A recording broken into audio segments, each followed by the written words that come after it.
La première épître de Paul aux Corinthiens, chapitre 14. Recherchez la charité, aspirez aussi aux dons spirituels, mais surtout à celui de prophétie. En effet, celui qui parle en langue ne parle pas aux hommes, mais à Dieu, car personne ne le comprend, et c'est en esprit qu'il dit des mystères. Celui qui prophétise, au contraire, parle aux hommes, les édifie, les exhorte, les console. Celui qui parle en langue s'édifie lui-même, celui qui prophétise édifie l'Église. Je désire que vous parliez tous en langue, mais encore plus que vous prophétisiez. Celui qui prophétise est plus grand que celui qui parle en langue, à moins que ce dernier n'interprète, pour que l'Église en reçoive de l'édification. Et maintenant, frères, de quelle utilité vous serais-je, si je venais à vous, parlant en langue, et si je ne vous parlais pas par révélation, ou par connaissance, ou par prophétie, ou par doctrine? Si les objets inanimés qui rendent un son comme une flûte ou une harpe ne rendent pas des sons distincts, comment reconnaîtra-t-on ce qui est joué sur la flûte ou sur la harpe? Et si la trompette rend un son confus, qui se préparera au combat? De même vous, si par la langue vous ne donnez pas une parole distincte, comment saura-t-on ce que vous dites? Car vous parlerez en l'air. Quelque nombreuses que puissent être dans le monde les diverses langues, il n'en est aucune qui ne soit une langue intelligible. Si donc je ne connais pas le sens de la langue, je serai un barbare pour celui qui parle, et celui qui parle sera un barbare pour moi. De même vous, puisque vous aspirez aux dons spirituels, que ce soit pour l'édification de l'Église, que vous cherchiez à en posséder abondamment. C'est pourquoi que celui qui parle en langue prie pour avoir le don d'interpréter, car si je prie en langue, mon esprit est en prière, mais mon intelligence demeure stérile. Que faire donc? Je prierai par l'esprit, mais je prierai aussi avec l'intelligence. Je chanterai par l'esprit, mais je chanterai aussi avec l'intelligence.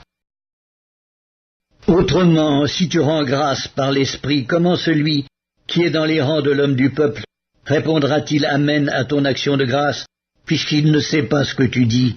Tu rends, il est vrai, d'excellentes actions de grâce, mais l'autre n'est pas édifié. Je rends grâce à Dieu de ce que je parle en langue plus que vous tous.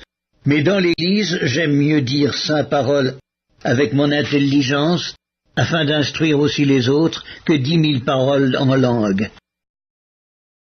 Frères, ne soyez pas des enfants sous le rapport du jugement, mais pour la malice soyez enfants, et à l'égard du jugement soyez des hommes faits. Il est écrit dans la loi, c'est par des hommes d'une autre langue, et par des lèvres d'étrangers, que je parlerai à ce peuple, et ils ne m'écouteront pas même ainsi, dit le Seigneur. Par conséquent, les langues sont un signe, non pour les croyants, mais pour les non-croyants. La prophétie, au contraire, est un signe, non pour les non-croyants, mais pour les croyants. Si donc dans une assemblée de l'Église entière, tous parlent en langue, et qu'il survienne des hommes du peuple ou des non-croyants, ne diront-ils pas que vous êtes fous? Mais si tous prophétisent et qu'il survienne quelque non-croyant ou un homme du peuple, il est convaincu par tous, il est jugé par tous. Les secrets de son cœur sont dévoilés de telle sorte que, tombant sur sa face, il adorera Dieu et publiera que Dieu est réellement au milieu de vous. Que faire donc, frères? Lorsque vous vous assemblez, les uns ou les autres parmi vous ont-ils un cantique, une instruction, une révélation, une langue, une interprétation? Que tout se fasse pour l'édification. En est-il qui parlent en langue, que 2 ou 3 au plus parlent, chacun à son tour, et que quelqu'un interprète? S'il n'y a point d'interprète, qu'on se taise dans l'Église, et qu'on parle à soi-même et à Dieu.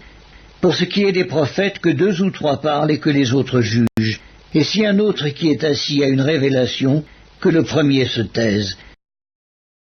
Car vous pouvez tous prophétiser successivement, afin que tous soient instruits et que tous soient exhortés.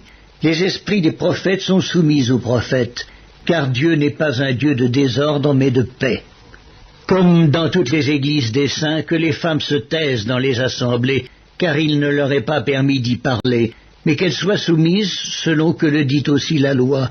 Si elles veulent s'instruire sur quelque chose, qu'elles interrogent leur mari à la maison, car il est malséant à une femme de parler dans l'église. Est-ce de chez vous que la parole de Dieu est sortie, ou est-ce à vous seul qu'elle est parvenue?